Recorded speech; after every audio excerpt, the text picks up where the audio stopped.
धनबाद का झरिया पुराना railway station कभी गुलजार हुआ करता था। लोगों की भीड़ के साथ ही आसपास दुकानें सजती थीं।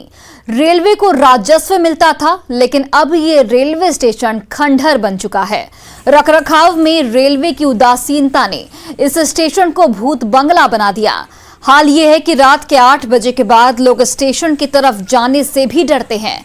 अफवाह है कि स्टेशन के खंडहर से पायल घुंघरू के साथ रोने की भी आवाजें आती हैं। हालांकि न्यूज 18 किसी भी अफवाह की पुष्टि नहीं करता।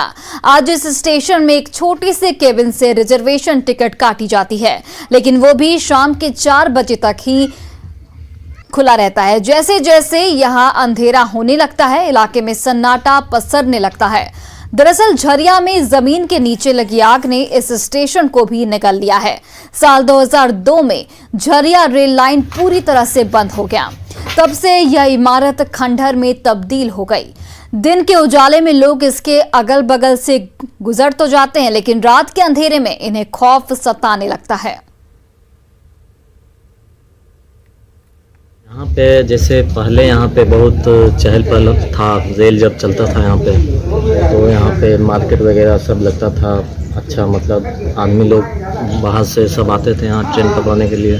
अब ऐसा यहाँ की स्थिति हो गया है जैसा कि मतलब कोई आना ही नहीं चाहता। इस जगह में सब टूट गया है, मतलब अजीब टाइप से यहाँ आवाज़ें आती है। इस बिल्डिंग में पूरा एकदम भूतहा बिल्डिंग हो गया है। पहले झरिया का जो है नाज थी, झरिया जो स्टेशन है झरिया का नाज था, समझ गए ना। आज जो है झरिया का वो स्थिति हो चुकी है, जर्जर हो गया है। यहाँ आज के डेट में लोग आने के लिए डरता है। यहाँ जो है झरिया स्टेशन में भूतों का बसेरा हो गया है आज के डेट में। यहाँ लोग आने के लिए डरता है। स्पिरिचुअल साइंस या आध्यात्मिक विद्या के मुताबिक देखे है कि जहां पर भी नकारात्मक बात होती है, वहां पर तरह तरह के जब सुनसान समय होती है, रात के 12 बजे के बाद या 1 बजे के बाद, जब साउंड पोल्यूशन जब धरती के खत्म हो जाती है, तो नकारात्मक ऊर्जा का जो है वो सकारात्मक तरीके से जो है वो जो सूक्ष्म चीज को स्थूल रूप से लोगों को दिखाई भी देता है।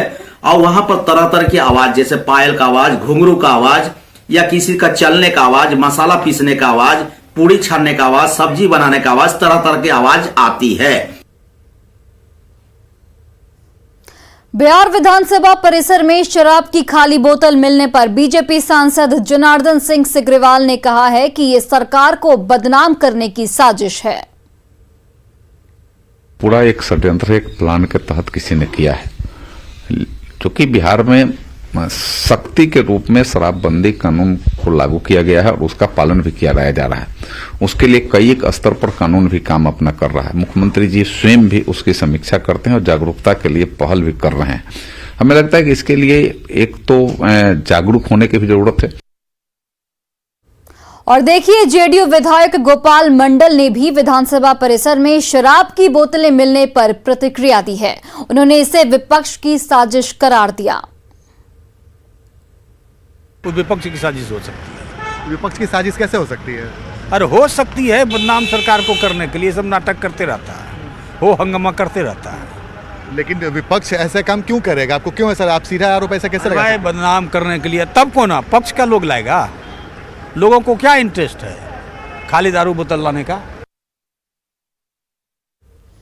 और अब खबर मधुबनी से, जहां के जयनगर और जनकपुर के बीच जल्द ही रेल सेवा शुरू हो जाएगी। ये भरोसा नेपाल की यातायात मंत्री रेणु कुमारी यादव ने दिया है। मंगलवार की शाम मधुबनी के जयनगर से सटे नेपाल के इनरवा रेलवे स्टेशन पहुंची नेपाल की यातायात मंत्री रेणु कुमारी यादव ने भारत सरकार का आभार जताते हुए कहा कि जयनगर से जनकपुर कुर्था के बीच रेल सेवा शुरू कराने में भारत सरकार का महत्वपूर्ण योगदान रहा है। हालांकि कोरोना महामारी और बाढ़ जैसी आपदा के अलावा कुछ तकनीकी कारणों से जयनगर जनकपुर के बीच रेल सेवा शुरू होने में थोड़ी देरी जरूर हुई है, लेकिन नेपाल सरकार ने अब सभी दिक्कतों को दूर कर लिया है और बहुत जल्द इस रूट पर रेल परिचालन शुरू कर दिया जाएगा।